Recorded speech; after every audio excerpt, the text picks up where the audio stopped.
ยเฮ็ดเฮ็ดกินค่ำยุงกำลังตอมต้มน้ำปลาร้ายุงตอมหึมๆแล้วยุงบ้านเฮามักน้ำปลาร้าเนาะก็อยู่นี่โดดนะแล้วก็หัวค่ำจังซี่นะตอนนี้เดี๋ยวแล้วพวกอุ้ยจานผัดยายได้ละเขายกเข้าไปนอกแล้วก็ว่าเขายกไปไม่ได้กินแล้วตีสิแล้วเดี๋ยวจะนึ่งข้าวเอาน้อยเดียวเฮ็ดจังซี่เขาเฮ็ดให้เรากินบ่ได้หรอกเฮ็ดบ่เป็นหรอกยายจังบ่สั่งแต่เที่ยพอดีแม่อีหมูเอาลูกไส้มาให้เจียวลูกไส้ไปบ้านเราเลยมารออยู่จังได๋บ้านยายก่อนค่ะเอาแม่เอ้ยเอาไปเอาลาเอ้ยตัวใหญ่เด้โอ้ยยุงห่ามยายโอ้ยทิ้งแผ่ใหญ่ให้ขอเฮ็ดได้กินได้ขอเฮ็ดบ่เป็นหรอกเสียพริกแดงคือกี่ขนาดนี่ตัวเองเฮ็ดไปนั่งกินเนี่ยข้าวสุกแล้วอ่ะหน้ามาหาเฮ็ดกินซอยซื้อเค็มตุ้มจืดมาการน้ำกันเนี่ยเปล่าตู้มาใหญ่ชวนโอ้ยให้กินเนี่ยจะกินไปกับผักมาก็เราเบ้ากันเอาฮะเนี่ยเดี๋ยวนี้จำได้แล้วตะกอนถามหาน้ำมนต์ก่อนหมายความว่าเพิ่นยังบ่หลงบ่ลืมเข้าห้องนมห้องน้ำดูแลเจ้าของได้อยู่ได้ตาแกดีจังก็สายตาดีก็เฮาแต่หูแกบ่ค่อยเท่าไหร่อายุเท่าใดแล้วยายเฒ่าอายุเท่าใดแล้ว88อ๋ออายุยืนยาวบุญถ้าจะบ่ให้ว่าใส่สุดผู้เฒ่าเพิ่นก็สิกินฮอดบ้านเพิ่นเนาะย่านบ่มีผู้ใดเบิ่งในตารางแกดิดแกที่ไหลออกเบิดปูนกุยพังกันนี่ก็ได้อันใหญ่ว่าเอาคือว่าสิเด็ดกับ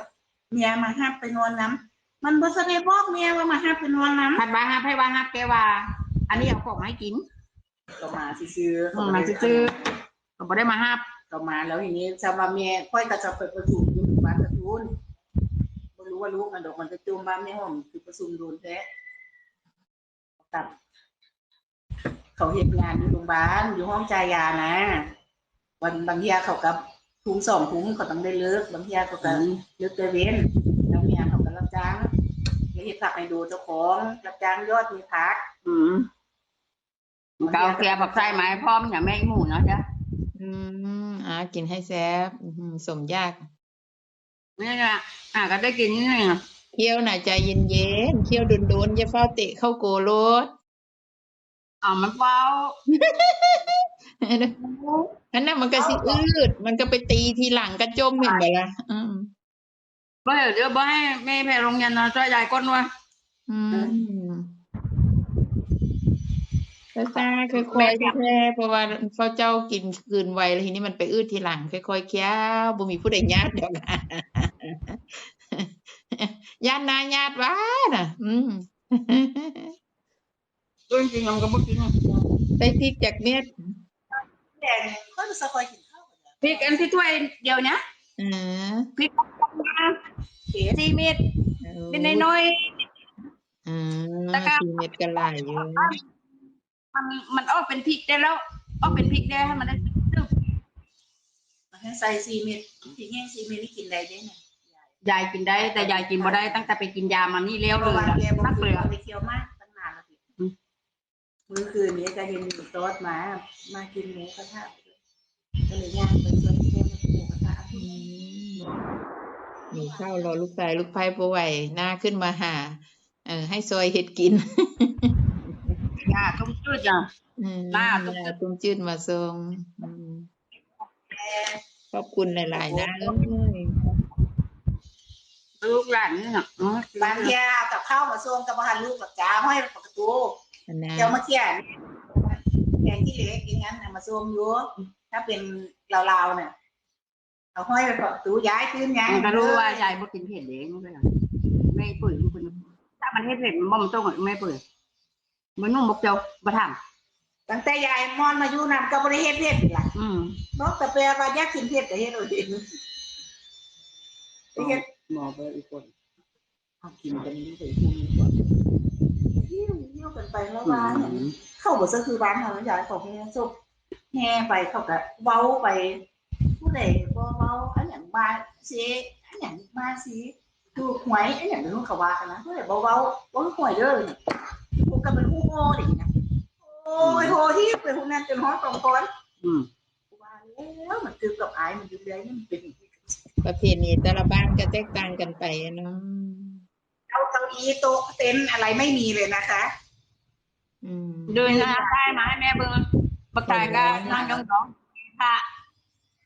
มีพระนั่งพระวิสันแล้วก็เห็นปองไปแม่เอ้ยบางแยกเจ้าเดินอย่างแม่บอกบักสายไว้เพิ่นไปดีวะแต่มีล้มกุ้นเลยล้มก็มีไปล้มท่านเป็นล้มไทยฮ้อนหลายวะแล้วเดี๋ยวตั้งแต่มือลูเมียเนาะไปลูกยังมอยได้มานอนได้เลยพอดหมวกหวีเอาหมวกยายนี่ดีให้พ่อตุ๊กพอเชื่อเลยตรงนี้เราไปอาบน้ำจะว่าไว้จะบ่ได้ล้างมานะเก็บบ่ได้ล้างเห็นสภาพฉันก็สิบ่ดีตูนกันได้สิมีแต่บ้านเขาไปทางหุ้นบ่มีหรอกมีเฮ็ดช่วยกับบ้านเขาแกเขาพอบอกงมเลยไปบ่ได้แจ้งเนี่ยอย่างเขาเยอะเขาก็บ่รู้เรื่องพี่น้องแกงามก็ตายเป็นอีเบิดเนาะพี่น้องแกงามก็เรียกลุงเอ็ดกับมูลูกมูหลานขึ้นนะผิดก็มางานตะตั้งก็ไปตายลุงภาพลุงรอก็ไปตายมางานนะเลื่อนลูกเลื่อนหลานกับบ่ได้อยู่บ้านกันแล้วจ้อๆเนาะเดี๋ยวนี้แล้วธรรมดาแล้วเพราะว่าข้ามบ้านไปอยู่ไปจัดทางคุณต้องแกทั้งไม่ไงจะคนไปเห็นบ้าน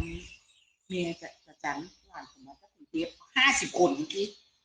ยังซักรับว่าแล้วอันนี้ว่าครูปลดเกษียณก็มาเบิดเดือพอครูที่ปลดเกษียณนะตั้งจนโอ้เต็มสลาแม่กันนะตรงกันถ้ายายดีนะยายไปแล้วเย่คนน่ะแต่ว่ายายไปหายายที่ใดยายก็ยายบางทีก็พอผิดว่ามันเพื่อผันไปเมาเหล้าเมายาเดี๋ยวว่าข้ามเลยยายก็เอาตีนยายให้มาหนุ่มสุดท้ายนี่เอาปักตายไปที่ว่าไปเส้นเงินธกสประกันนั่งตายเอาตีนยายขึ้นหัวน่ะพระเจ้าให้พระองค์ไปลูกก็เห็นนะก็คุยกันแต่เดี๋ยวนี้ก็ยังว่าเพิ่งก็มาอยู่ตั้งแต่เรียนซอยตาซอยน้ำตั้งคนตั้งเท่าเป็นแม่บ้านแม่เมียเขานะที่ไปกับไปสู้มือไปก็ไปก็เบิดไปไปเนี่ยก็ไปแต่แปก็ไปไปช่วยแปก็ไม่ไปงานไปช่วยมีอยู่2 บ้านนี่น่ะแล้วก็ร้านค้าไปเอาบ้านก็เหมือนไปจังพองอย่างนะบ่สบายอยู่ตรงหนุกถ้าจัดอยู่ถึงเขาข้อคนก็สิหลายเพราะว่าหมู่บ้านเนาะก็เพราะว่าเป็นเท่าบ้านเท่าเมืองทางเขาไงอันนี้ข้ามบ้านก็ธรรมดาแล้วก็ไปเผาแต่คือคนนั่นแหละนะคิดดีเบิดเฮ็ดจังได๋ก็ดีเบิดบ้านเท่าเมียงน่ะแกมาอยู่นะถึงอยู่ที่หลังใหญ่ได้ว่าหมู่บ้านเขาข้อเหมือนเป็นหมู่บ้านสร้างครอบครัวกันใหม่นะอ้าวถ้าเขาบ่คิดกับยายมึงยังให้ไปเขาก็เว้าอยู่